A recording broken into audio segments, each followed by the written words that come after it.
Ce dimanche 29 mars 2026, à la paroisse Sainte-Anne d'Abobo-Baoulé, la ferveur se lisait déjà dans les regards et dans les mains. Les rameaux étaient là, tenus, brandis avec allégresse. Ils annonçaient un moment particulier que chacun était venu vivre pleinement, l'entrée triomphale de Jésus à Jérusalem. Le père Agnereau René-Marie s'est avancé pour la bénédiction aux côtés de son éminence Dogbo Ignace Cardinal Bessy. Puis, les rameaux se sont élevés pour ouvrir la procession. Très vite, la foule s'est mise en mouvement. L'assemblée a avancé, unie. Les chants se sont élevés. La marche est devenue l'expression vivante d'un peuple. Une manière de revivre, avec le corps et le cœur, un épisode central de la foi.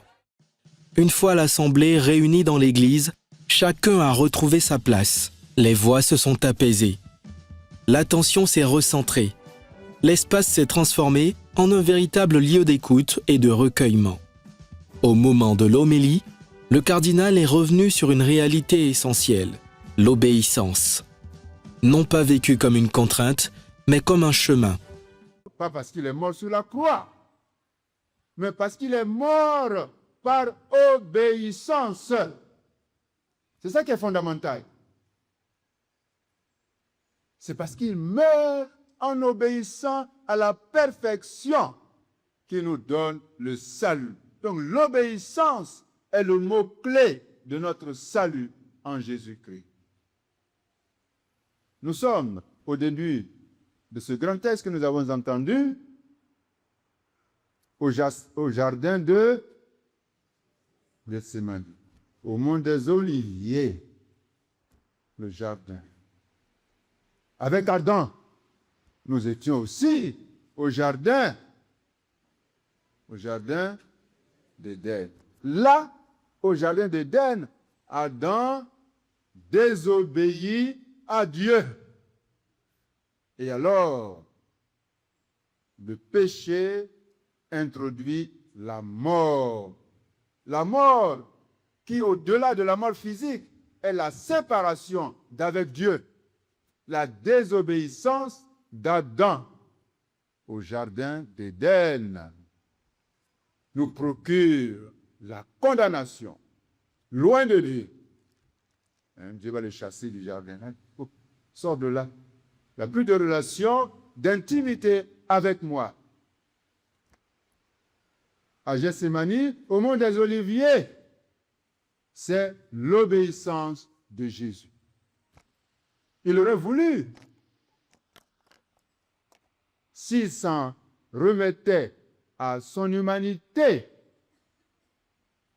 il aurait voulu que cette coupe, cette souffrance s'éloigne, passe loin.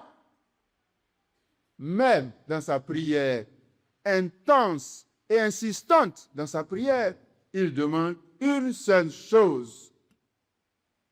Il s'en remet à la volonté de son Père, par obéissance. Non pas comme je veux, mais comme tu veux.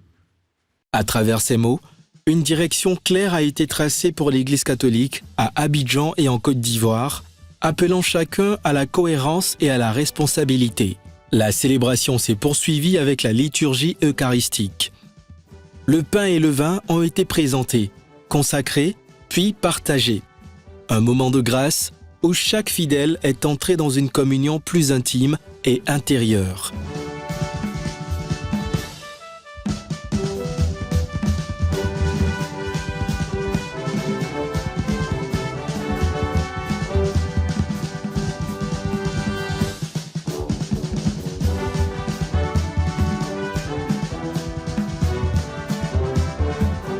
Des temps forts ont ensuite rythmé la fin de la célébration. Les fidèles nés un 29 mars ont été invités à s'avancer pour recevoir une bénédiction toute particulière. Puis, les dîmes et les offrandes ont été présentés et bénis, autant de gestes concrets traduisant l'implication de chacun dans la vie de la paroisse. La messe s'est achevée dans une véritable explosion d'allégresse. Au son vibrant de la fanfare et sous les chants puissants de la chorale, la joie de l'assemblée a éclaté. Des cris de jubilation et des pas de danse ont couronné cette célébration. Chacun est reparti le cœur en fête, porté par l'énergie et la grâce de ce moment partagé. Aujourd'hui, on a été agréablement surpris de la visite de son éminence, cardinal Dobo. C'est ce qui explique notre joie. Et toute la communauté paroissiale est très heureuse de recevoir aujourd'hui notre archevêque qui a présidé l'Eucharistie, la messe des rameaux. Et surtout, ce qu'il a dit, c'est très important, savoir écouter. Écouter et agir en fonction de Dieu, en fonction de Jésus-Christ. Savoir écouter, écouter avec son cœur, écouter et marcher en fonction de ce qu'on a écouté. Et savoir écouter, ce n'est pas seulement écouter les adultes, mais écouter aussi les enfants. C'est cela le plus important dans notre Église synodale. Et nous essayons de vivre cette Église-là à travers les actions que nous menons, à travers les célébrations de tout genre.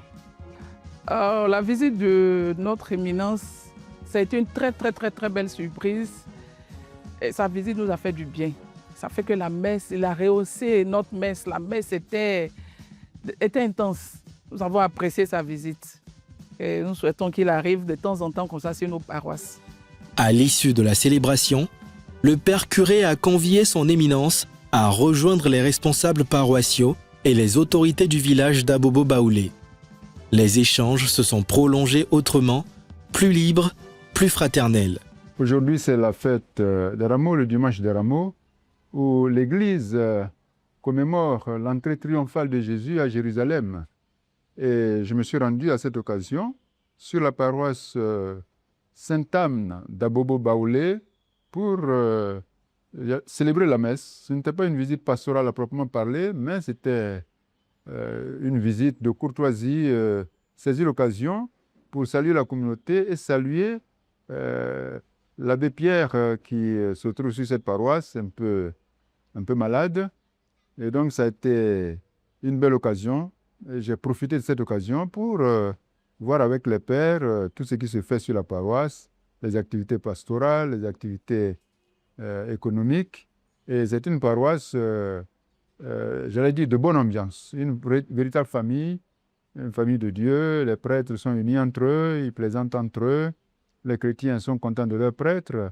Et c'est pour moi une grande joie, c'est pour moi un réconfort parce que quand un évêque arrive dans une communauté et constate que les chrétiens sont en phase avec le pasteur, cela ne peut que produire de la joie, donner de la joie à l'évêque. Et je retourne de cette paroisse vraiment heureux d'avoir constaté cela, une paroisse dynamique, une paroisse entreprenante, mais surtout une paroisse unie. Et je prie pour que cela se continue entre prêtres, prêtres avec les laïcs.